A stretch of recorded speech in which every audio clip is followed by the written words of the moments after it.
शनि का ये पर्वत क्षेत्र यानी कि सैटर्न का ये माउंट जब तिलक धारण कर ले तो ये किस प्रकार से आपके जीवन को प्रभावित करता है। देखो, ये जो क्षेत्र है ना, यहाँ पे अलग अलग तरीके से बाकी ग्रह क्षेत्र भी और रेखाएं भी तिलक ग्रहण करती हैं। जैसे भाग्य रेखा के साथ संयोग करे हृदय रेखा, तो उस समय पूर्ण विष्णु तिलक के रूप में यहाँ पे उपस्थित हो जाती है।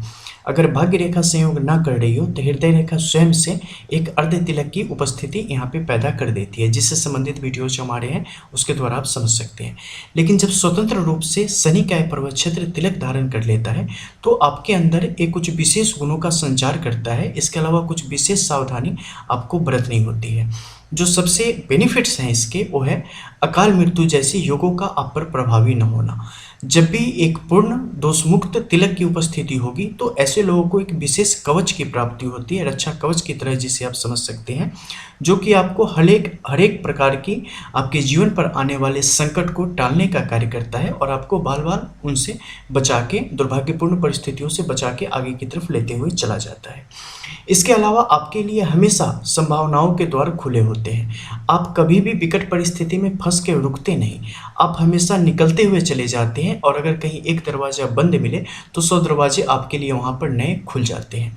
इस कारण रुकावट न होने के कारण आप अपने जीवन में सतत विकास के पथ पे आगे की तरफ बढ़ते होते हैं। आप लोग खुद पे अगर पूर्ण निष्ठा और भरोसा विश्वास के साथ बने रहें और अपना कार्य करें तो आप अपने जीवन में तमाम प्रकार की सफलताएं प्राप्त करने की स्थिति में आ जाते हैं। लेकिन आप अगर कहीं से भी आलस्य धारण करते हैं और किसी अन्य के भरोसे अपने काम को आगे बढ़ते हुए देखना चाहते हैं या भरोसा करते हैं तो वैसी परिस्थितियों में आप जीवन में कहीं ना कहीं अटक जाते हैं और आपके लिए परेशानियां वहां से खड़ी होनी शुरू हो जाती है। तो आप लोगों को हमेशा खुद पे ही भरोसा करके और पूर्ण विश्वास के साथ, चाहे परिस्थितियां कितनी भी प्रतिकूल मालूम हो रही हो, लेकिन उसे बस करते रहना है। सोचना नहीं है कि फल हमें क्या मिलेगा, ठीक है, बस आपने करते रहना है और वो चीज़ें फिर आपको दिखाएगी कि आप में कितनी संभावनाएं हैं और आपके लिए किसी ने क्या सोच के रखा है, ठीक है। इसके अलावा जो आपके लिए करने की चीज़ है वो है कभी भी आप सुबह में बिना स्नान किए किसी भी प्रकार का अन्य भोजन ग्रहण ना करें। जिस भी व्यक्ति के हथेली में तिलक की स्थिति बन जाए शनि के क्षेत्र पर, उन्हें नियमित रूप से नित्य स्नान आदि के पश्चात ही, इसके अलावा आप जिस भी धर्म पंथ को मानते हो उसके आराध्य का सुमिरन करके उनकी आराधना करने के पश्चात ही किसी भी प्रकार का भोज्य पदार्थ आपको ग्रहण करना चाहिए। इसके अलावा सुबह उठने के साथ ही हरी घास पर टहलना आप लोगों के लिए अत्यधिक लाभदायक होता है और आप लोगों के लिए भाग्योदय वृद्धि करने का एक कार्य करता है, तो इसे कभी भी इग्नोर करने की कोशिश ना करें। इसके अलावा आपकी वाणी को ये प्रभावी बनाता है, ठीक है। आप अगर किसी को दुखी होके या ऐसी स्थिति में जिस समय बात आपके दिल से निकल रही हो किसी को कुछ बोलेंगे ना, उसे वो चीज़ें किसी न किसी तरीके से उस पर पड़ जानी है, ठीक है, और उसे हो जानी है। कुछ अच्छी बात बोलोगे तो होने में थोड़ी देर लगेगी, लेकिन अगर कुछ बुरा बोल दोगे ना तो तत्क्षण उस पर हो जाएगा प्रभाव उसका, और उसका जो उस पर तो जो होगा ही, लेकिन उसका बुरा प्रभाव फिर आपके जीवन पर भी कहीं ना कहीं लौट के आएगा, ठीक है। तो आपको कभी भी कोई कितना भी मूर्ख, दुष्ट, कैसा भी कपटी व्यक्ति मिल जाए, आप अपनी वाणी पर संयम बना के रखें हमेशा, ठीक है। गुस्से में किसी को भी कुछ भी ना कह दें, नहीं तो फिर उसकी ज़िंदगी के लाले पड़ जाने हैं वहाँ पे, ठीक है। तो इन चीज़ों से आपको बचना चाहिए।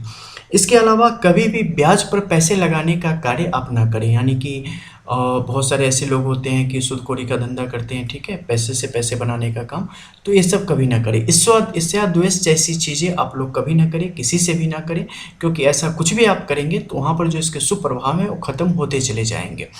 आप अपने आप पर पूर्ण भरोसे के साथ और पूर्ण ईमानदारी के साथ अपना काम करते रहें, क्योंकि अगर ये आप करेंगे तो आपको ये तमाम प्रकार की प्रसिद्धि, बेहतर फिनेंशियल कंडीशन यानी कि आर्थिक स्थिति प्रदान करने का कार्य करेगा और कुछ ऐसी शक्तियों को प्रदान करेगा कि चाहे आपके सामने कितने भी बड़े बंदे क्यों ना आ जाएं, फिनेंशियली कितना भी बड़ा नाम क्यों ना आ जाए, आपकी एक अलग शख्सियत ही रहेगी, अलग चमक ही होगी, ठीक है।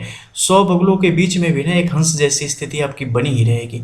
ना किसी से आपको डर लगेगा, ना किसी के प्रति आपके मन में ईर्ष्या होगी, ना कोई द्वेष होगा, ना कोई लोभ होगा, ना कोई मोह होगा, ना कोई छल होगा, ना कोई कपट होगा, ठीक है। एक अलग ही प्रकृति होगी, एक अलग ही गंगा बह रही होगी, और उसमें आप अपने जीवन को बेहतर गति से आगे की तरफ लेके चलते चले जाओगे।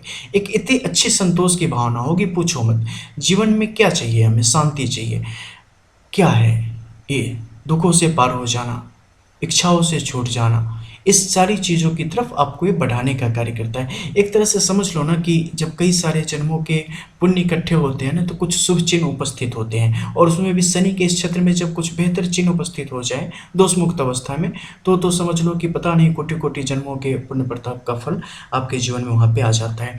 कभी भी पहली शाम को, यानी कि सूर्य ढलने के अगले 40 मिनट तक किसी भी महत्वपूर्ण कार्य के लिए घर से ना निकले, छोटे कार्य के लिए भी ना निकले, ठीक है, अवॉइड करें। लेकिन अगल बगल बहुत ज़रूरी है तो चले जाओ, लेकिन कहीं बड़ी यात्रा के लिए कभी भी पहली शाम को बाहर ना निकले, अन्यथा वो आपके लिए दुर्भाग्यपूर्ण परिस्थितियों को लाने का कार्य करेगा। कोई भी अहम फैसला जीवन का लेना हो तो हमेशा प्रातः काल में आपको लेना चाहिए, क्योंकि जैसे जैसे शाम बीतती है ना, आप महसूस करेंगे कि आपकी ऊर्जा कहीं ना कहीं कम होती चली जाती है। सुबह में आप जितने एनर्जेटिक होते हो ना, 3 4 5 बजते बजते शाम की आप धीरे धीरे स्लो हो जाते हो, और जैसे ही रात का 8 9 बजता है आप फिर से एक्टिव होना शुरू होते हो। तो ये कुछ दूसरी गुड प्रक्रिया है जिसके बारे में फिर कभी कोशिश करूँगा बताने की, ठीक है। तो जो भी अहम फैसला हो सुबह के टाइम आप लोग लिया करें। इसके अलावा अगर कुछ और डिप में जाऊं तो ये बता दूं कि जो कपल हो वो अगर किसी प्रकार के सहवास की स्थिति अगर बन रही हो तो सुबह के शाम में इन लोगों के लिए अच्छा होता है संतानोत्पत्ति हेतु, ठीक है। इसके अलावा जो कुछ और चीज़ें आपको करनी चाहिए वो है किसी को भी किसी भी तरीके से कभी मत सताएं, ठीक है। और जितने भी प्रकार के जीव हैं सबके प्रति प्रेम रखें आप। फल की चिंता मत करो, उन्होंने कहा था ना पार्थ, तुम बस कर्म करो, फल की चिंता मत करो। वही बस बता रहा हूँ, जो कहा है ना बस वो करना। ये मत सोचना कि इसका मिलेगा क्या, क्योंकि जो मिलेगा ना वो सोचा नहीं होगा। चलो, मिलने मिलाने से याद आया कि मिलते हैं फिर, तब तक के लिए जय श्री राधे।